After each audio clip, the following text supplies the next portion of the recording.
Hello, welcome back, or welcome to my channel. My name is Taylor, and today we're going through all the books that I have ever DNF'd, or at least according to StoryGraph. And yes, I did get inspiration from Chandler Ainsley, so I'm going to link her channel down below so you can check out her video. But before we hop in the video, remember to like, comment, and subscribe if you love all things books.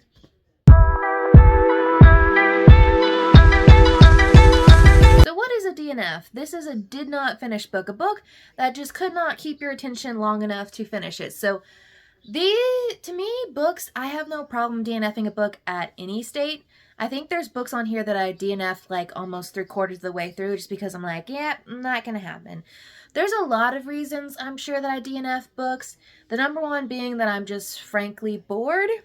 Or the second one being like I'm so annoyed and frustrated, that I don't see a point in carrying on. The only book that I've really ever given 2 stars, and to me, I can do like a whole video of like describing how I rank like spice and like just books in general. But to me, any book that is DNF is my equivalent of a 1 star, because if it was a 1-star book, there's no way I was going to finish it in the first place. Anything that makes it to 2 stars is a book that I probably should have DNF'd, but for some reason it kept my attention, or I was, going to tough it out to finish the book. So that's sort of the difference between that. So I don't know, to each their own. What makes a 1-star book or makes a DNF is different. And sometimes I'm going to say some of these DNFs aren't like hard DNFs. Some of them are soft DNFs, and that maybe possibly I will return to them somewhere down the line. But a lot of these are hard DNFs, and I'll explain to you why. So without further ado, I have StoryGraph pulled up over here, and I'm going to be putting the pictures of the books over here. Because obviously if I DNF them, I'm probably not going to keep them. So the first one is a YA novel called Mosquitoland by David Arnold. And I picked this book up from Barnes & Noble because it had like an employee like recommendation. It was talking about like how it was sad and serious. I think this was a time in my adult life where I'm like, maybe I need to attempt to get into these dramatic novels. Fun fact, drama, sad, not necessarily my thing. And I was reading this book and it's like, oh, it was interesting. And then I would describe this book as just trauma dumping. Like we're going through it, and then it was basically issue after issue happening. And this is going to be a spoiler, but we get through it. Girlie's already having a bad time. She runs away, and then on the bus she's running away on, bus crashes. People die. Friend that she makes on bus dies. Okay, cool.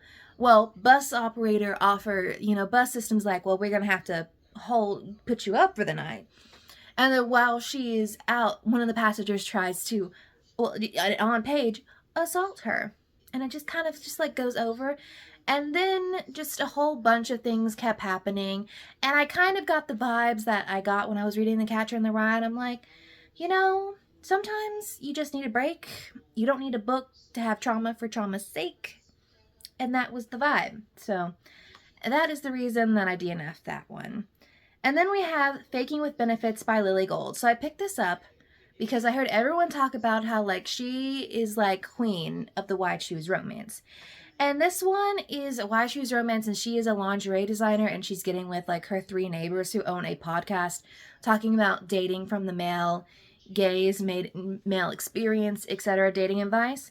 And these 3 guys are made up of the one guy who's totally infatuated with her, another one who's like who lost his partner in the past.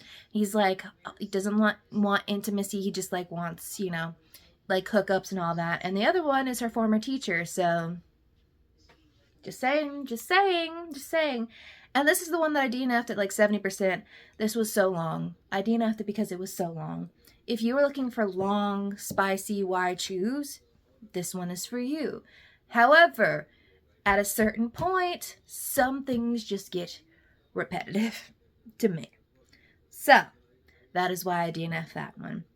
Then we have The Company of Fiends by Catherine Moon. So I read A Lady of Brooksgrave Manor, and I'm not sure what the second book in that, the little novella after that. I enjoyed them. However, as I was talking about like why I choose romances that get long, this one was just one of those. And I think maybe one day I might pick it up and read it, because it's nice to have like a fun, spicy wide shoes with a little romance mystery in there. And I love a monster romance, if you hadn't figured that out. However, I don't know when that time will come, but this one was definitely DNF for the fact that it was too long. Then we have For the Fans by Nyla K. I DNF'd this 2 chapters in. When I picked it up, did not know it was a stepbrother romance. I've said this time and time again, will not read those. I know people have their preferences, and I know a lot of people love this. And I guess if you're looking for queer, spicy, and dark, sure. However, not my vibe, never gonna be, so that's why. Then I have The Honeymoon Mix-Up by Frankie Fire. This is a short, like, sapphic, I think it's a little too long, but it's like a short sapphic read about a woman who I think works somewhere in the hotel industry and reporter. I can't remember much about it. I got like 30% into it. It's just, I don't know. I find it's weird. I've talked with my friend of like, why is it I can't ever, like, sapphic romances, it's like, sometimes, especially on Kindle Limited, you're rolling the dice on whether it was done well or done interesting. And I don't know. I think I picked this up one at a time where I'm like, wasn't that interested in like reading, so probably a reading slump. And 2, I'm just like, it couldn't capture my attention, so there's that. And then we have Night Shift by Annie Crown. And I have been validated because I've seen a lot of like bigger YouTubers talk about this, having read it fully through, and I'm kind of glad I DNF'd it at 50%. The cover is so cute. The premise is great. It's like she works a night shift at the library. He's like head of the basketball team. He comes in needing help. There's like a spicy moment ensues, and it's kind of like geeky girl, sporty guy. However, I've said this again and again. There needed to be his POV in this book because the things this man did needed explanation. Because I'm like, why? Like, why? That whole, like, first date scene that they had, or tutoring scene, I'm just like, why are you? No. And then I will basically say the things that she says in this really came off as, like, white liberal woman, which can get cringy. As a white liberal woman myself, I was like, yep, maybe not. Then we have Christmas Cupid by Ilsa Madam Mills. This is a short, like, Christmas novella. And this man, did I DNF this because this man couldn't stop calling himself a sissy? Yes. Does that annoy the crap out of me? Absolutely. So, yeah. Maybe it would have gotten better, but the whole alpha male needing, like, sissy and all that, sure. Then we have The Song of Achilles by Madeline Miller. I listened to this on audiobook, and frankly put, I was listening to it as we were going into the new year, and frankly, sometimes I just get in moods where I'm like, none of the books I'm reading right now are capturing my attention enough. Even though I really liked it, and I'll probably pick it back up again later, I just needed to do, like, a hard DNF. Like, just like, stop what I'm listening to and reading until I picked up one and finished it. So that's that. Then we're moving on to my most recent DNFs, and that is Transgressive by Rachel Ann Williams. This is a collection of short stories about the transgender experience by a trans woman. And I was listening to this on audiobook, and with audiobooks, I go through phases. I guess you could say also with The Song of Achilles this happened.